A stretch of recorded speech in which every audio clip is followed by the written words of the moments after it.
오늘은 우리가 왜 예수를 믿어야 하는가 하는 제목으로 말씀을 좀 나누고자 합니다. 사람에게만 있는 특별한 특성이 있습니다. 그것은요, 사람만 이 종교라는 것을 갖고 있습니다. 여러분, 기도하는 개를 보셨나요? 동물원에 가보면 동물들이 기도하던가요? 안 하지요. 오직 기도하는 동물은, 기도하는 존재는 사람밖에 없다는 것입니다. 그래서 우리가 이 세상 어딜 가든지 사람이 사는 곳은 동서고금을 막론하고 이 종교적인 행위를 하는 것을 보게 됩니다. 그 사람은요, 이 육으로만 사는 존재가 아닙니다. 우리는 영적인 욕구가 있는데 그것은 눈에 보이지 않는 신을 섬기고자 하는 종교심이 있다는 것입니다. 이것은 성경적으로 보면 하나님께서 우리를 창조하실 때부터 우리 마음속에 영원을 사모하는 마음을 두셨다는 것입니다. 그래서 우리는 이 본능적으로 영원한 것을 추구하는 그런 것이 우리의 본능이라는 것입니다. 그래서 이 세상에 보면 여러 가지 종교가 있죠. 유교, 불교, 또 도교, 기독교, 이슬람 여러 가지 종교가 있습니다. 자, 그러면 이것입니다. 여러분 생각은 어떻습니까? 여러 가지 종교가 있는데 무엇을 믿어도 관계없다. 자, 왜냐하면 종교가 추구하는 궁극적인 목적은 인간의 구원이다. 그러므로 어떤 종교를 믿든지 간에 결국에는 꼭대기에서는 만난다. 마치 뭐가 같으냐면 산이 있는데 동쪽으로 올라가는 길이 있고 서쪽으로 올라가는 길이 있고 남쪽에서 올라가는 길이 있다. 길은 다르지만 올라가다 보면 꼭대기에서는 다 만나죠. 사람들이 이렇게 이야기합니다. 그렇기 때문에 당신 적성에 맞는 종교를 택해서 믿으시면 된다. 이렇게 사람들이 말을 한단 말이에요. 왜냐하면 궁극적으로는 만난다. 이 말이 옳을까요? 틀릴까요? 네. 만약에 그렇다면요, 우리는 다른 사람에게 예수를 믿으라 이렇게 이야기할 필요가 없습니다. 그런데 문제는 뭐냐면 이것입니다. 길은 한 길밖에 없다 라고 한다면 다른 길은 다 뭐예요? 다른 길은 다 멸망의 길이라. 그럴 때는 우리가 이 참된 길을 아는 우리는 어떻게 해야 될까요? 다른 길 가는 사람들에게 그게 바로 전도인 거예요. 전도. 다른 사람에게 당신 가는 길은 잘못됐습니다. 이 길이만이 생명의 길입니다. 그래서 전도를 하는 것입니다.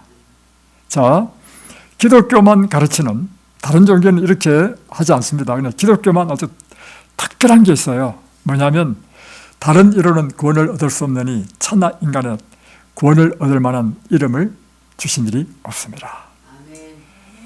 그러면 누구만이 구원을 주신다는 것입니까?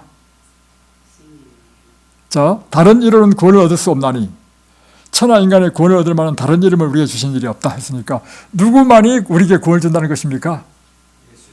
예수님만이 구원을 준다는 것입니다. 그래서 기독교는요, 굉장히 어떤 의미에서는 기독교 진리를 잘 알지 못하면 독선적으로 들립니다. 자, 또 보세요. 이건 예수님께서 직접 하셨습니다. 예수께서 가라사대 내가 곧 길이요 진리요 생명이니 나로 말미암지 않고는 아버지께로 올 자가 없느니라. 그러니까 예수님께서도 직접 하는 말씀이 뭐냐면 내 길이 참 길이고 내가 가르치는 것이 참 진리고 생명이니 내가 나로 말미암지 나를 오지 아니하면 하나님께 갈 수가 없다는 것입니다.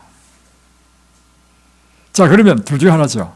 뭐냐면 예수님이 참말을 하셨든지 예수님이 거짓말을 하셨든지.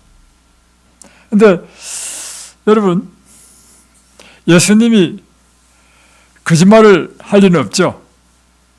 그렇다면 예수님만이 길이요 진리요 생명이라는 것입니다. 그러면 우리는 이런 질문을 하게 되죠. 왜 예수님만이 길이고 진리고 생명이냐 이거죠. 우리가 주장한다 해서 되는 게 아닙니다. 분명한 이유와 근거를 우리는 가지고 있어야 돼요. 그러니까 여러분이 예수를 믿는데 왜 수많은 종교 가운데 나는 예수를 믿는지 예수를 믿는 이유가 분명해야 된다는 것입니다. 왜 예수를 믿죠? 오늘 예수님께서 하신 말씀처럼 예수님만이 길이요 진리요 생명이기 때문에 나는 예수를 믿는다.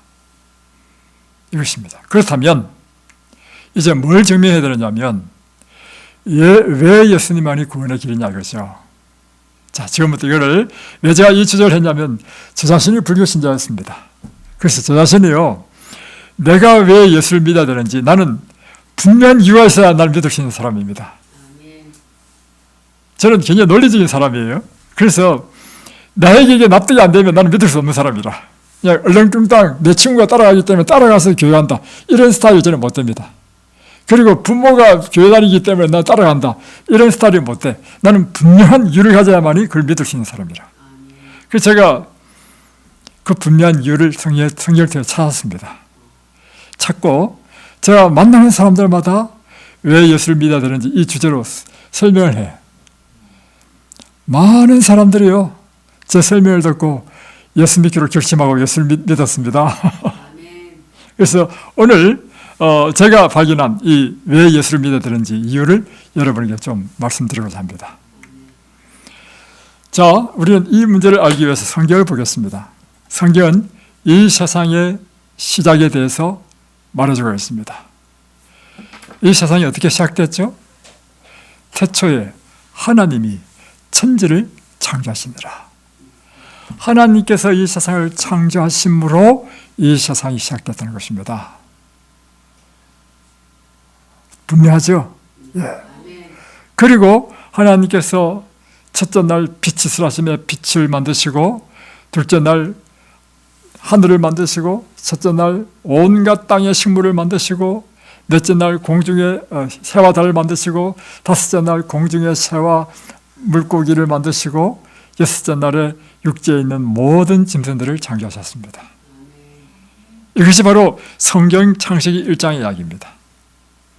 그리고는 이 창조의 맨 마지막에 하나님께서 창조한 것이 인간을 창조하셨습니다.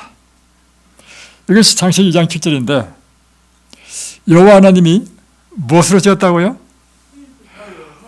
예, 우리 흙으로 우리를 지으셨다는 것입니다. 그리고 생기를 그 코에 불어 넣어주시니 사람이 생명, 곧 살아있는 존재가 되었다는 것입니다. 이렇게 해서 우리가 탄생하게 되었습니다. 누가 지으셨다고요? 하나님이. 무엇으로 지었다고요? 흙으로. 그런데 그 흙으로 지은 다음에 하나님께서 뭘 불어 넣어줬다고요? 생기. 예, 이 생명의 호흡을 불어 넣어준 것입니다. 그리고는 하나님께서 이 아담을 에덴이라는 동산을 창설하시고 꽃처럼 아름다운 이 에덴에 살게 했습니다. 에덴의 뜻이 무엇인가? 그것은요, 기쁨이라는 뜻입니다. 그러니까 우리가 지금 이든밸리죠? 이들이요, 한마디로 에덴입니다. 이 에덴은 히브리식 발음이 에덴이고요, 영어식 발음은 이든입니다. 그러니까 이 동산이 어떤 동산이냐면 기쁨의 골짜기야, 여기가 이든밸리.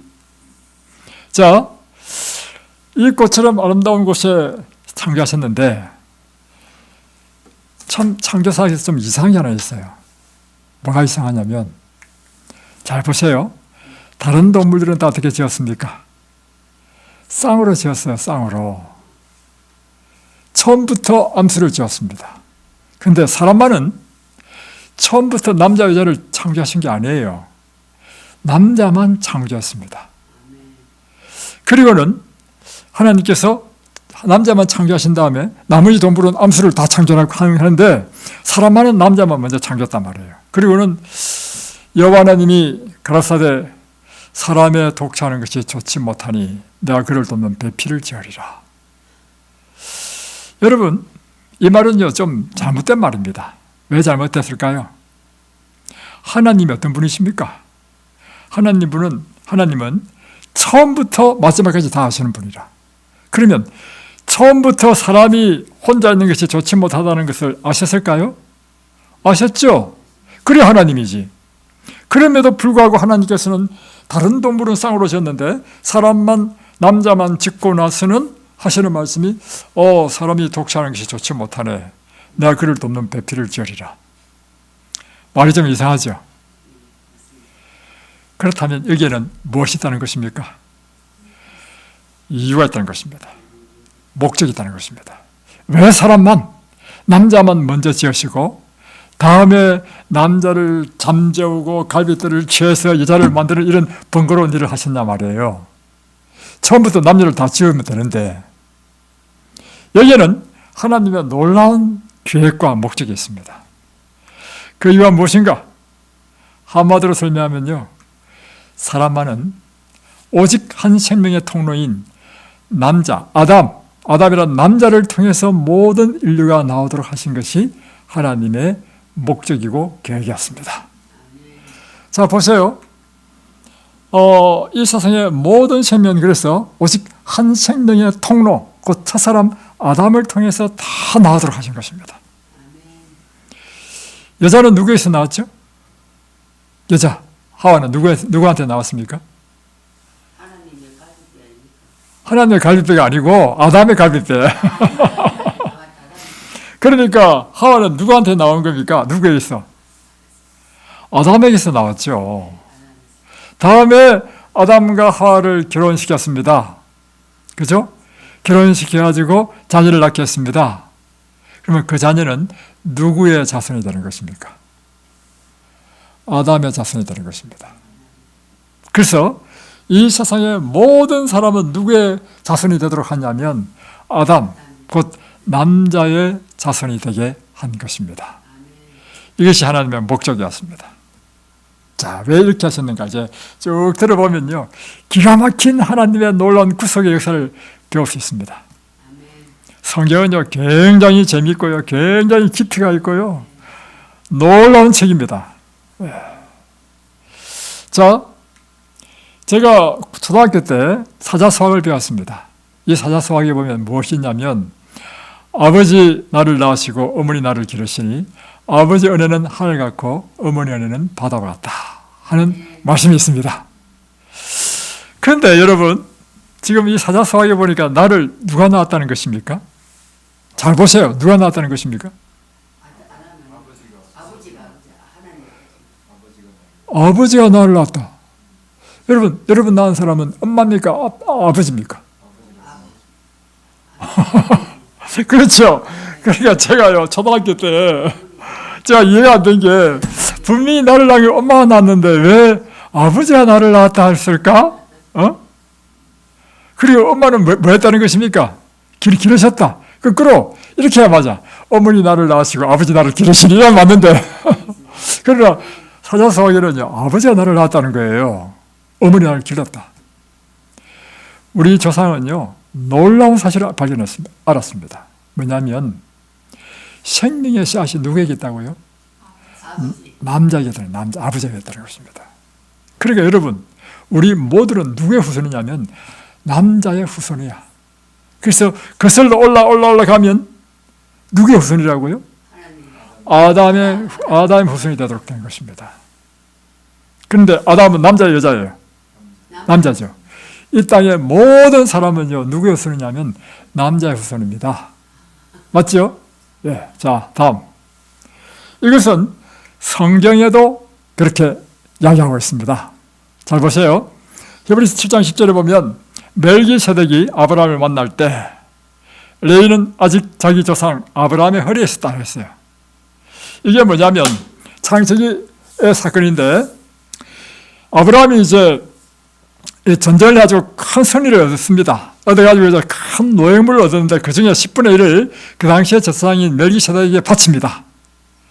그런데 사실은 이스라엘의 지파 가운데 11조를 받아야 되는 지파는 누굽니까? 레위 지파야. 그런데 이때 레위는 아브라함의 뭐예요? 정손자. 어떻게 되냐면 보세요. 아브라함이 이삭을 낳고 이삭이 야곱을 낳고 야곱이 레위를 낳았단 말이에요. 그러니까 아브라함 시대는 아직 레위가 태어나지도 않았어. 그러니까 아브라함이 11조를 누구한테 바쳤다고요? 그 당시 제사장인 멜기세덱에게 바쳤다는 것입니다. 자, 이해되시죠, 여기까지? 자, 그런데 이때 레위가 아직 태어나기 전이죠. 태어나기 전인 상태를 성경은 뭐라고 했냐면 레위는 아직 자기 조상 곧 아브라함의 허리에 있었다. 자, 보세요. 아브라함이 이삭을 낳고 이삭이 야곱을 낳고 야곱이 레위를 낳았단 말이에요. 직접 자기가 낳은 게 아니에요.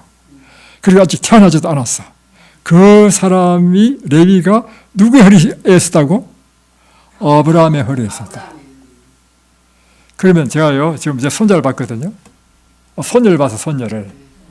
손녀는 내가 낳은 게 아니고 제 아들이 낳았습니다. 그죠? 그런데 제가 아직 총각일 때, 자, 제 말 잘 들어보세요. OX 맞는지 틀린지 보세요. 내가 아직 총각일 때 제 손녀 이름이 주원입니다. 주원이는 내 허리에 있었다. 맞습니까? 틀립니까? 맞는 거죠. 이해되죠? 그래서 이 세상의 이야기는 뭐냐면 이 세상의 모든 인류는요 누구의 허리 안에 있었다는 것입니까? 결국에는 아담의 허리 안에 있었다는 것입니다. 세월이 지나서 태어난 모든 사람은 다 누구의 허리 안에 있었다고? 아담의 허리 안에 있었다는 것입니다. 맞죠? 자, 다음 창세기 2장 9절에 보면 하나님께서 이 에덴 동산에 특별한 나무를 만드셨습니다. 왜냐하면 생명나무와 선악과 나무를 드셨습니다. 생명나무는 이 열매를 먹으면 생명이 계속해서 영속적으로 살 수 있는 영생의 열매이고 선악과는 그걸 먹으면 죽는 나무입니다. 그러니까 무엇은 먹고 무엇은 먹지 말아야 됩니까? 생명과는 먹고 선악과는 먹지 말아야 되죠. 그래서 하나님께서 말씀하시기를 이 선악을 알려는 나무 선악과 열매는 내가 먹지 말라. 먹는 날은 정령 죽으리라 이렇게 했단 말이에요. 왜냐하면 그거 먹으면 죽으니까. 그런데 이 사단이요 뱀 속에 들어와가지고 뱀 속에 그 사단의 영이 들어와서 뱀이 하와를 유혹했습니다. 선악과 먹어도 안 죽어. 결코 죽지 않으리라. 하나님께서 왜 그만 줄 알았냐? 이 선악과를 먹으면 내 눈이 밝아져서 하나님과 같이 되기 때문에 하나님께서 금하신 거야. 이렇게 유혹을 했습니다. 이 유혹에 하와가 넘어갔어. 그래가지고 하와가 선악과를 따먹었어. 근데 이까지만 해도 괜찮은데 이 선악과 따먹고는 자기 남편에게도 줬습니다. 그러니까 남편도 먹었어. 그러니까 아담과 하와가 다 먹었죠. 선악과를 먹으면 어떻게 된다고 했습니까? 정령, 반드시 죽는다는 뜻입니다. 그러면 아담과 하와는 죽는 존재가 됐죠. 자, 그러니까 이제 문제가 생겼습니다. 자, 어떤 문제냐? 그래서 로마서 5장 12절에는요 뭐라고 하냐면 그러므로 한 사람으로 말미암아 죄가 세상에 들어오고 죄로 말미암아 사망이 왔나니 이와 같이 모든 사람이 죄를 지었으므로 사망이 모든 사람에게 이르렀느니라. 자, 이 성경은요 굉장히 위대한 책입니다. 자, 설명해 드리겠습니다. 한 사람으로 말미암아 죄가 이 세상에 들어왔죠. 그런데 이 한 사람의 죄를 지으면 사망이 오죠. 그 사망이 왔다는 것입니다. 그런데 이 한 사람 때문에 모든 사람이 다 죄인이 되고 모든 사람이 다 사망에 이르게 됐다는 것입니다. 죄는 누가 졌는데? 한 사람이 졌는데. 그러면 이 한 사람 때문에 이 세상에 우리가 전부 다 죄인이 된 거야. 그리고 우리가 다 죽게 되는 거야. 지금 그랬어. 그러면 이 한 사람 때문에 일어났는데 이 한 사람은 누굽니까? 이 한 사람 때문에 모든 사람이 죄인이 되고 이 한 사람 때문에 모든 사람이 사망에 이르게 됐습니다. 이 한 사람은 누굽니까? 자, 질문해 볼게요. 하와가 먼저 먹지 않았습니까? 그러면 이 한 사람은 하와가 돼야 되는 거 아닙니까? 왜 아담이죠? 자, 답은 했는데 이유를 좀 설명 못하네. 설명해 드릴게요. 분명히 처음 먹은 죄를 처음 지은 사람은 하와입니다. 그러나 이 하와 때문에 모든 사람이 죄인이 되고 모든 사람이 사망에 이르게 되지는 않았습니다. 왜 그럴까요? 그 이유는요, 하와는 아담에게서 나온 존재이지 하와를 통해서 모든 사람이 나오는 생명의 근원은 아니라는 것입니다. 그런데 하와가 아담에게 줬잖아요. 아담이 선악과를 먹는 순간에는 상황이 달라져. 왜냐하면 아담은 그를 통해서 모든 이 세상에 태어날 인류의 생명의 씨앗이 그 허리 안에 있는데, 그가 선악과를 먹는 순간 허리에 있는 이 세상의 모든 인류는 다 함께 죄인이 되고 사망에 이르게 됐다는 것입니다. 그래서 이 한 사람은 하와가 아니고 아담이라는 것입니다. 이해되세요? 예, 자, 여러분, 그래서 이 세상의 모든 사람은요, 죄송하지만 우리가 무엇을 잘못하고 죄를 지어서 죄인이 된 것이 아니고요, 여러분이 태어나자마자 죄인입니다. 자, 제가요, 어떤 젊은 아파트에 가가지고 어떤 젊은 20대 일찍 결혼했죠. 옛날에 일찍 결혼하니까. 20대 이제 애기 엄마가 애를 업고 제가 성형부부를 했습니다. 이제 이 애기 엄마가 저한테 불만 섞인 말로 이렇게 하겠어요. 목사님, 저는요, 교회 가면 기분 나빠요. 그래서, 뭐가 기분 나쁩니까? 물어봤단 말이에요. 그러니까, 교회만 가면 자꾸 죄인 하는데 왜 제가 죄인입니까? 아주 기분 나쁘게 이렇게 이야기하는 거예요. 여러분, 왜 우리가 죄인이죠? 기독교만이 가르치는 것이 있는데요. 뭐냐면, 우리는 본질적으로 죄인이라는 것입니다. 누구 때문에? 아담 때문에. 그러니까 우리가 지금 죄인이 된 것은 내 탓이 아니에요. 누구 탓입니까? 아담 탓입니다. 우리 조상 탓입니다, 사실은. 아시겠어요? 그럼에도 불구하고 여러분의 부모가 가난한 사람이면 태어나면 나도 그 아버지 때문에 가난한 사람 되는 거 아닙니까? 그죠? 똑같은 거예요, 여러분. 여러분의 조상 때문에 다 죄인이 됐고요. 사망이 이르게 되었습니다. 그래서 여러분, 우리 인생의 최고의 문제는 뭐가 문제냐면요, 이 사망의 존재에서 우리가 생명을 얻는 것이 최고의 문제입니다. 그래서 여러분, 종교는요, 한마디로 윤리도덕을 가르치는 그런 정도의 차원이 아닙니다. 종교라는 건 뭐냐면 죽을 수밖에 없는 우리 인간이 어떻게 하면 영생을 얻는가, 이것이 종교의 총주제예요. 목적입니다, 여러분. 자, 다음 이 정도만 하고 또 넘어가겠습니다. 그러면 사망이란 뭐냐? 사망은 내가 흙에서 지음을 받았기 때문에 다시 흙으로 돌아가는 것이 사망입니다. 맞죠? 자, 제가 질문해 볼게요. 이게 아주 예쁜 장미꽃이 있죠? 이 장미꽃은 죽은 겁니까? 살은 겁니까? 그런데 꽃을 보니까 우리 존재는요, 바로 이 꺾인 장미꽃과 똑같습니다. 전부 살아있죠? 꽃이 예쁘게 피어있죠? 20대, 여러분들 다 20대 지냈죠? 20대는 다 예뻐. 여기 있네. 봐봐. 20대는요, 보기에만 해도 예뻐. 그러나 그도 역시 죽은 자라는 것입니다. 여러분이 기억해야 될 것은 뭐냐면, 내가 지금 살아있죠? 살아있지만 우리 모두는 다 죽은 자다. 왜요? 생명의 근원에서 끊어진 존재라는 것입니다. 제가 제 옛날 집에서요, 꽃밭에서 장미가 이제 하나 올라오기 시작했어요. 근데 이 장미꽃이 모으리 상태로 있을 때 딱 잘랐습니다. 딱 잘라가지고 우리 집 물동이에 딱 꼽아놨습니다. 잘렸으니까 죽은 거 아닙니까? 그런데 이 장미꽃이요, 물에 꼽아놔니까요, 쫙 피는 거야. 여러분의 인생이 딱 그것입니다. 지금 꽃처럼 핀다 하더라도 지금 사는 게 아니고 죽은 겁니다, 여러분. 자, 그래서 우리 인생의 최고의 문제는 이 사망으로부터 우리가 구원을 얻는 것입니다. 그래서 하나님께서 범죄한 우리 인간을 구원하시기 위하여 우리에게 구원의 이 경륜을 선포하신 것이 바로 창세기 3장 15절입니다. 참 상당히 어려운 이야기지만 제가 좀 쉽게 이야기할게요. 이제 하나님께서 오셔가지고요, 아담과 하와를 범죄에서 사망에 이르게 한 이 뱀, 곧 사단이죠. 뱀 안에 들어간 사단이죠. 사단을 향해서 이야기합니다. 내가 너 곧 사단으로 하여금 여자와 원수가 되게 하겠다. 너의 후손 곧 사단의 대리자들도 여자의 후손과 원수가 되게 하겠다. 여자의 후손은 내 머리를 상하게 할 것이요 너는 여자의 후손의 발꿈치를 상하게 할 것이다.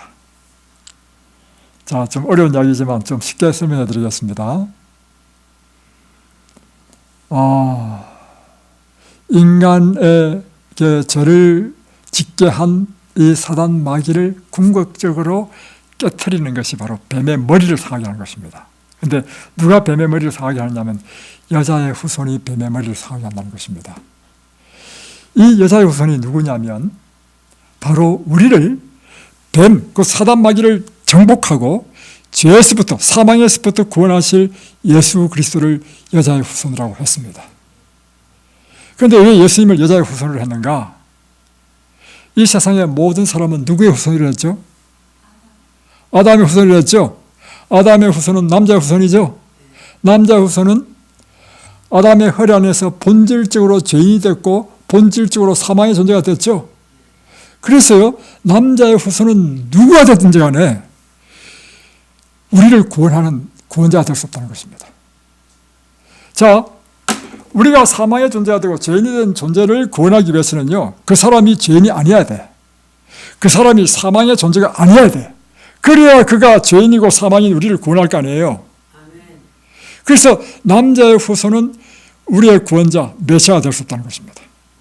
그래서 여자의 후손이라고 한 이유는 뭐냐면 남자의 씨가 아닌, 본질적으로 죄인이 아닌, 본질적으로 사망의 존재가 아닌, 그야말로 성령으로 여자의 몸에서 남자의 씨가 아닌 성령으로 잉태생산해서 탄생할 그가 우리를 죄와 사망에서 구원할 메시아라는 것입니다. 그런 의미에서 메시아는 여자의 후손으로 온다는 것입니다. 이해되시죠? 그래서 여러분, 자, 이 성경은요, 놀라운 것인데 뭐냐면 예수님이 탄생하기 700년 전의 선자가 이사야 선지자입니다. 이사야 선지자가 뭐라고 예언했냐면 내가 친히 징조로, 주께서 친히 징조로 너에게 주실 것이라. 보라, 처녀가 잉태하여 아들을 낳을 것이다. 남자 없이 처녀가 잉태할 수 있어요? 없죠. 그런데 처녀가 혼자의 몸으로 잉태해서 아들을 낳을 것이라고 예언했습니다. 언제요? 예수님이 태어나기 700년 전에. 이 이사야 선지자가요, 예언했을 때 어떻게 예언했겠습니까? 하나님께서 기별을 주셨기 때문에 하나님께서 받은 대로 기별을 전했을 뿐이지, 자기도 이 예언을 했지만 자기도 이것이 뜻을 이해를 못하는 것이죠. 어떻게 처녀가 남자 없이 애를 낳습니까?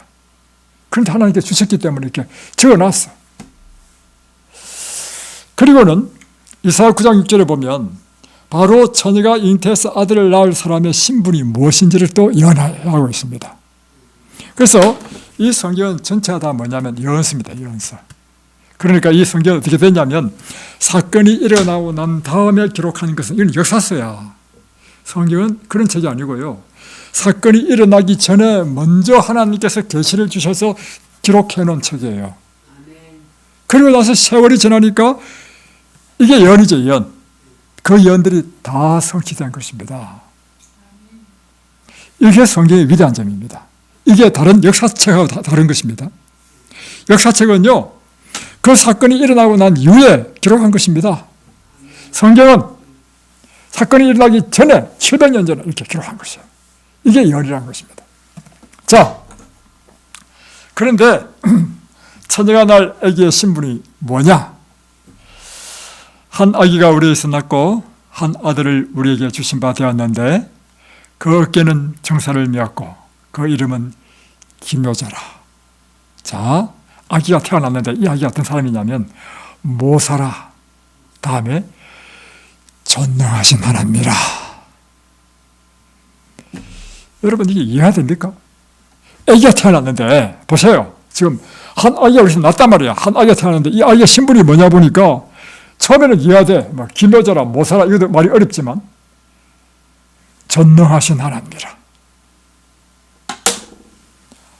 이야, 이거요 감당 못하는 예언입니다. 이게 이사야서에 기록된 예수님 탄생 700년 전에 기록한 것입니다. 영존하시는 아버지라, 평강의 왕이라. 그러니까 여러분, 선지자도요 사실은요 하나님의 계시를 받고 글을 기록했을 뿐이죠, 선지자도 자기가 기록하는 것을 이해를 못하는 것입니다. 그 당시에는.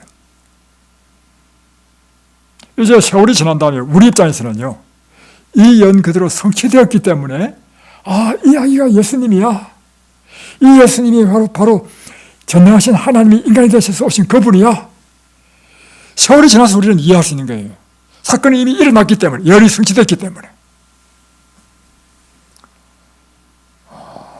제가 대학에 가지고요, 저는 고등학교 때부터요 인생은 무엇인가 그 때문에 고민을 엄청 하다 하고요, 그리고 방황을 너무 심하게 하다가 저는 고등학교를 중퇴했습니다. 그리고 이제 또 대학교를 또 힘들게 독하게 해서 공부해서 들어갔어요. 가가지고 또 대학교에서도 뭘 했느냐,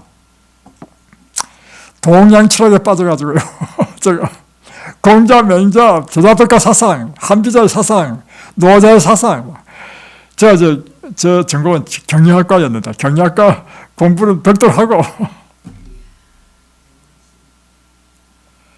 그런데요 불교든 어떤 모든 그런 얼마나 뛰어난 글인지 모릅니다. 한비자 사상 엄청 뛰어난 글이에요. 노자의 도덕경 읽어보십시오. 그런데 제가 발견한 바로는요 성경과는 비길 수가 없어. 어떤 점에서 그러냐, 성경은 하나님께서 주신 예언이라는 것입니다. 예언.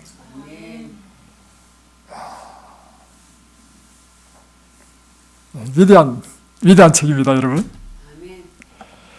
이 예언이요 700년 전에 예언했죠. 700년이 지난 다음에 이 예언이 성취되었습니다. 그게 바로 마태복음 1장 18절에 예수 그리스도의 나심은 이라니라, 그 모친 마리아가 요셉과 정혼하고 동거하기 전에 성령으로 잉태된 것이 나타나더니. 마리아가 처녀 상태에서 잉태를 했다는 것입니다. 700년 후에 진짜 일어났어, 여러분. 자, 요한복음은요 예수님의 12제자 가운데 막내인 요한이 쓴 책입니다. 복음이라는 게 뭐냐면요, 마태, 마가, 누가, 요한복음이 있죠. 마태복음은 마가가 쓴 예수님의 생애 이야기, 마가는 마가가 쓴 예수님의 생애 이야기, 이런 뜻입니다. 요한복음은 요한이 쓴 예수님의 생애 이야기입니다. 요한은요 다른 자들은 다 순교당했지만 요한은 100세 이상 살았습니다. 100세 이상 살면서요 밤모습에서 계시도 보고요, 누구보다도 예수님이 어떤 분이신지를 잘 아는 사람이었습니다. 그가 100세 이상 살면서 예수님이 어떤 분인지 그가 경험한 다음에 마지막으로 쓴 책이 요한복음이야. 이 요한복음에 보면 잘 보십시오. 태초에 말씀이 계시니라. 아주 성경책이 아주 위대한 책이라. 잘 들어보세요. 태초에 무엇이 있었다고요? 말씀이 계셨다. 자, 여러분 잘 따라오셔야 됩니다. 그래 이해됩니다. 이 말씀이 누구와 함께 계셨다고요? 하나님과 함께 계셨다. 죄송하지만 이 하나님입니다. 그런데 보니까 이 말씀이 곧 무엇이라고요? 하나님이라. 그럼 하나님 몇 분 계셔요?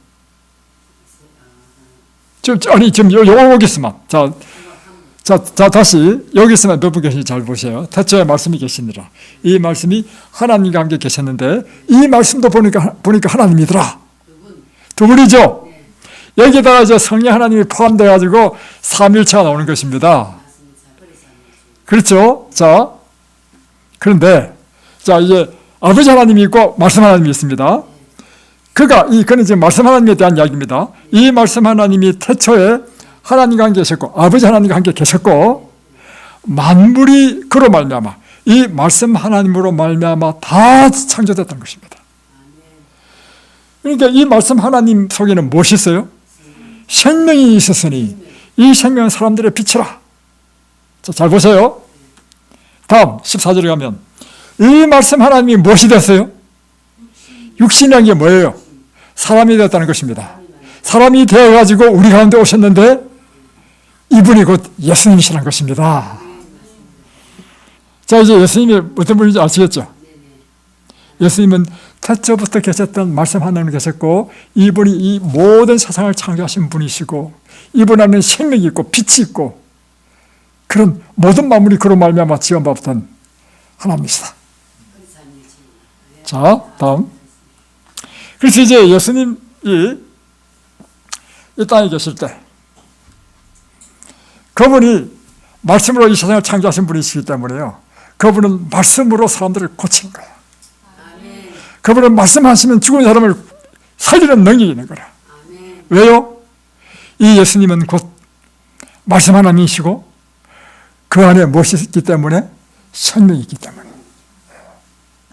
그래서 보세요. 자, 예수님이 어느 날, 그러니까 사람들이 막 예수님한테 막 몰려들죠. 왜냐하면 어떤 병이, 지금도 마찬가지죠. 예수님 계시면 뭐 여러분 그분에 가면 다 나을 텐데, 그죠? 그러니까 인산인해를 이루는 것입니다. 어느 날 예수님께서 인산인해를 이루는 사람들을 향해서 이렇게 하겠습니다. 진실로 진실로 너에게 이르노니 죽은 자들이 하나님의 아들의 음성을 들을 때가 오나니 곧 이때라. 듣는 자는 살아나리라. 자, 진실로 진실로 너에게 이른다 했고요, 죽은 자들이 하나님의 아들의 음성을 들을 때 온다 했습니다. 여기에 죽은 자는 누굽니까? 아니, 여기 죽은 자들이 하나님의 아들, 하나님의 예수님의 음성을 들으면 죽은 자들이 다 살아난다는 거예요. 이 죽은 자는 누구를 얘기합니까? 예, 지금 살아가지고 예수님 앞에 온 사람을요, 예수님께서 말씀하시는 너희는 다 죽은 자들이다 이야기입니다. 왜요? 예수님은요, 살아있는 사람들을 볼 때가 다 죽은 사람이라. 왜요? 아담의 허리에서 이미 죄인이 됐고 죽은 존재가 되었어. 그러니까 예수님께서는 너희들은 다 죽은 존재다. 너희들이 살아나는 길이 있는데 어떻게 하면 하나님의 아들 곧 나의 음성을 들으면 너는 살아난다. 자, 또 보세요. 성경이 아주 재밌습니다. 예수께서 가라사대 어느 날 길을 가는데 젊은, 이게 마가입니다. 마가. 젊은 청년을 불렀습니다. 너는 나를 따르라 하니까 청년이 이야기하기를, 지금 우리 아버지가 곧 죽으실 것 같은데 아버지가 돌아가시면 내가 장사를 지내고 나서 내가 우리 주님을 따르겠습니다. 이렇게 이야기했어요. 그러니까 예수님께서 하신 말씀이 뭐냐면, 죽은 자들로 저희 죽은 자를 장사하게 하고 여러분, 죽은 자들이 죽은 자를 장사할 수 있습니까? 그러면 앞에 있는 죽은 자들은 누구, 뒤에 죽은 자는 누굽니까? 네, 앞에 있는 죽은 자들은요, 살아서 뒤에 있는 죽은 자는 진짜 죽은 사람이고, 진짜 죽은 사람을 장사 지내는 사람도 예수님 볼 때는 그 사람 다 죽은 사람입니다. 왜요? 남자의 후손들은 다 아담의 허리 안에서 다 죽은 존재라는 것입니다. 그래서 여러분, 예수님에게는요, 생명이 있었습니다. 야이로 딸이 죽었습니다. 그러니까 예수님이 가지고 따라 일어나라 하니까 죽은 자 일어났어. 왜 이런 일이 일어나죠? 예수님 안에 무엇이 있기 때문에? 생명이 있기 때문에. 생명. 자, 이번에는 나인승의 과부의 아들이 죽었습니다. 17세의 청년이 죽었어요. 근데 이 과부는 남편도 없고 아들만 바라보고 살았는데 아들이 죽어버렸어요. 얼마나 슬프겠습니까? 그러니까 예수님께서 그 장례 행위를 멈추겠습니다. 그리고는 이 청년의 시체를 담은 관을 향해서 외쳤습니다. 청년아, 일어나라. 그랬더니 죽은 청년이요, 벌떡 일어나 살아났어. 여러분, 이게 진짜로 일어나는 일일까요? 아니면 꿈인 이야기일까요? 그렇죠? 그러면 예수님은 대단하신 분 아닙니까? 자, 그러면 왜 예수님께서는 죽은 자도 살릴 수 있죠? 예수님 안에는 무엇이 있기 때문에? 생명이 있기 때문에. 여러분이 지금 예수를 믿는다는 의미는요, 바로 그걸 의미하는 것입니다. 아멘. 여러분이 예수를 믿는다는 것은요, 죽은 자도 살리실 수 있는 분을 우리가 믿고 있는 거예요. 아멘. 그래서 믿는 자에게는요, 죽음이 아니라 하니까 믿는 자는 죽음도요, 잠자는 것입니다. 왜냐하면 예수님께서 다시금 부활시킬 것이니까. 그래서 이 사실을 여러분이 명확히 알면요, 죽고 사는 것에서 자유를 얻습니다. 아멘. 자, 다시 또 보겠습니다. 이번에는 질문해 볼게요. 죽어가지고 4일이 지났습니다. 4일이 지나니까 썩는 냄새가 납니다. 자, 썩는 냄새가 나는 이 시체도 살릴 수 있을까요? 예, 생명이 있습니다. 지금 몸이 썩어가지고 냄새 나는데 하나님 생명이 예수님께서 말씀하시기를 나사로야 나와라 하니까 죽어서 썩는 냄새 나는 이 시체가요, 다시금 완전히 새로운 생명으로 바뀌어가지고 나오는 거예요. 아멘. 이야, 여러분이 믿는 예수님은 바로 이런 분이십니다. 아멘. 여러분 지금 누구를 믿는지를 분명히 아셔야 됩니다. 네. 그래서 성경에 보면 아담 안에서 모든 사람이 죽은 것 같이 아담이 범죄함으로 인해서 모든 사람이, 이 세상에 태어날 모든 사람이 아담의 허리 안에서 다 죽게 되었죠. 죄인이 되었죠. 그처럼 그리스도 예수 안에서 모든 사람이 다시금 생명을 얻게 될 것이다. 아멘. 이게 놀라운 하나님의 복음입니다. 아멘. 이것이 우리가 예수를 믿는 이유인 것입니다. 아멘. 여러분은요, 예수를 믿으면 죽어도 다시 산다는 것입니다. 아멘. 제가 이제 참 재미있는 간증을 이제 들었는데요. 유튜브로도 나옵니다. 유명한 해경 스님인데 이분은 자기 아버지도 주지 스님이야. 그러니까 이제 대승불교죠. 대승불교는 결혼을 합니다. 그래서 이제 자기 아버지도 주지 스님이고 절에서 늘 살아온, 어릴 때부터. 그런데 이제 아버지도 돌아가시고 어머니도 돌아가셨어요. 그래서 자기가 이제 중이 됐습니다. 그래가지고 스님으로 해가지고 점점 지위에 올라가지고 무슨 그 스님도 지위가 있더라고.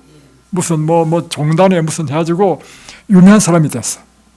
그래가지고 이 사람이 불교 대학을 시작해야 되겠다. 왜냐하면 한국에 보니까 기독교는 번성한데 불교는 점점 쇠퇴해.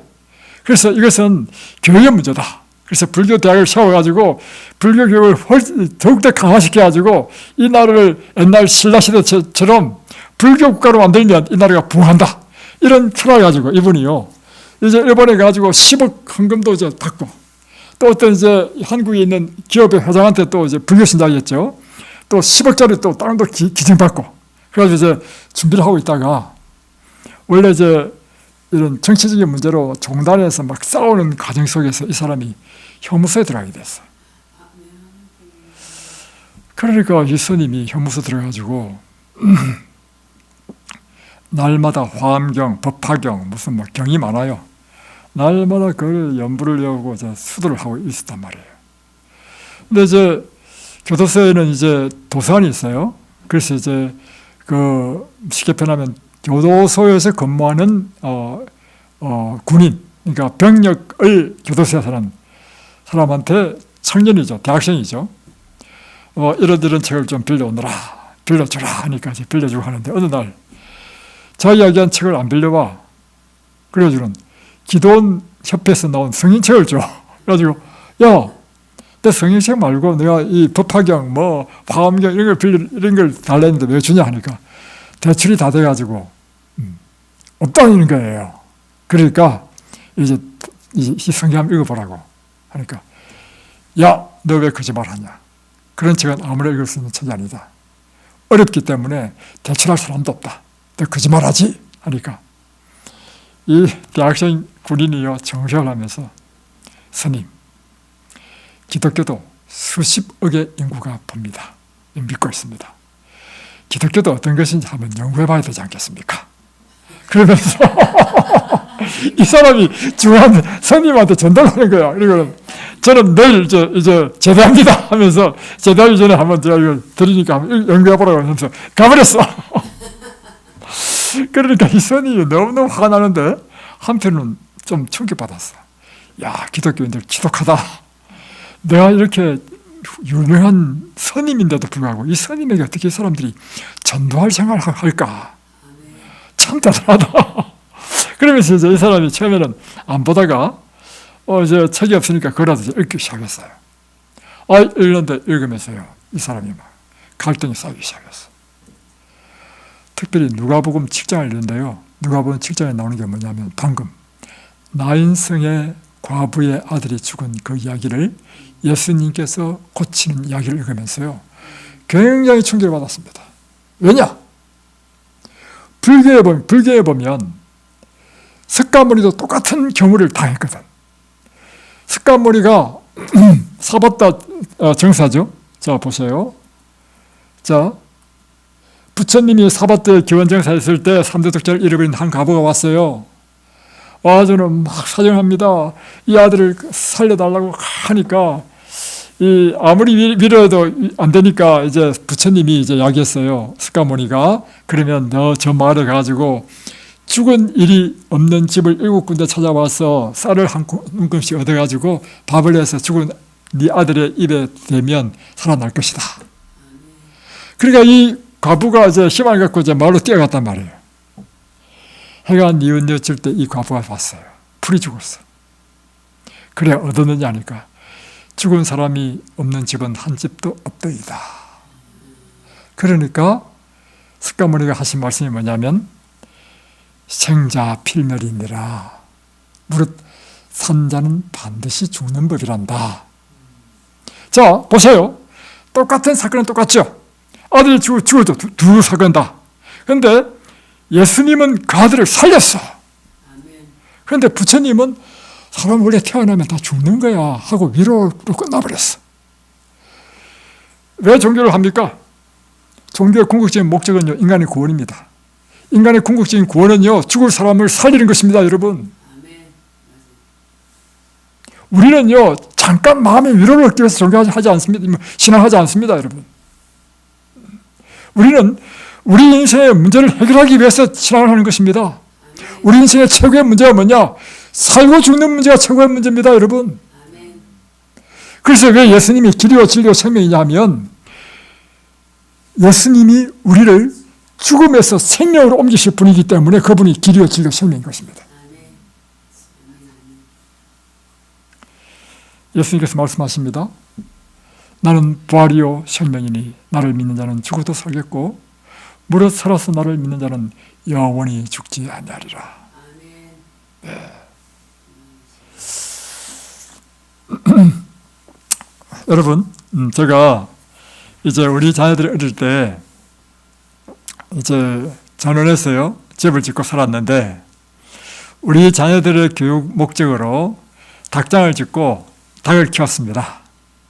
근데 처음에는 토종 암탉만 넣었습니다.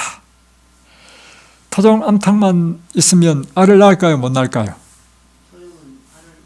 암탉만 있을 때 수탉 없고 알을 낳을 수 있습니다. 그게 뭐냐면 무정란이에요. 무정란. 그래서 제가 수탉을 또 사서 또 집어넣었어요. 그때부터 알 낳는 것은 무슨 난입니까? 유정란입니다. 자, 무정란과 유정란을 보면요, 눈으로 보면 식별이 됩니까? 안 됩니다. 그런데 분명한 사실은요, 한 개는 생명이 없고 한 계란에는 생명이 있습니다. 언제 것이 밝혀지느냐 하면요, 봄이 되면 닭은요 본능적으로 품어요. 그래서 제가 짜 해가지고 알을 12개를 딱 넣어줬어요. 그 계란이 생명이 있는 유정란은요 반드시 병아리로 부화됩니다. 그런데 무정란은요 아무리 품으면 품어도 썩습니다. 똑같이요, 여러분, 이 세상에 두 종류의 사람이 있습니다. 한 사람은 생명이 있는 사람이 있고요, 한 사람은 생명이 없는 사람이 있어요. 그런데 외견상으로는 몰라. 누가 생명이 있는지 없는지 몰라. 언제 밝혀질까요? 예수님께서 재림하실 때 우리가 죽었다 할지라도 우리가 생명이 있는 사람은요 불멸의 몸으로 다시 부활합니다. 부활. 다시 산다는 것입니다. 그러나 생명이 없는 자에게는요, 예수님께서 재림하실 때 부활하지 못해. 생명이 없었어. 여러분, 이제는 왜 내가 예수를 믿어야 되는지 아시겠습니까? 아멘. 그래서 저는 예수를 믿습니다. 그래서 여러분, 그래서 여러분요, 여러분, 이 세상에 유명한 성인, 뭐 공자, 맹자 이런 유명한 성인들이요, 뭐 잘못된 걸 가르치기 때문에 우리가 그를 안 믿는 거 그건 아닙니다, 여러분. 아멘. 핵심은 이것입니다. 우리에게 생명을 주시는 분이 참으로 우리의 메시아이시다. 아멘. 그분이 예수 그리스도이시다. 그래서 나는 예수를 믿는다. 여러분은요? 여러분 누구를 믿으시겠습니까? 예수님. 기다렸습니다.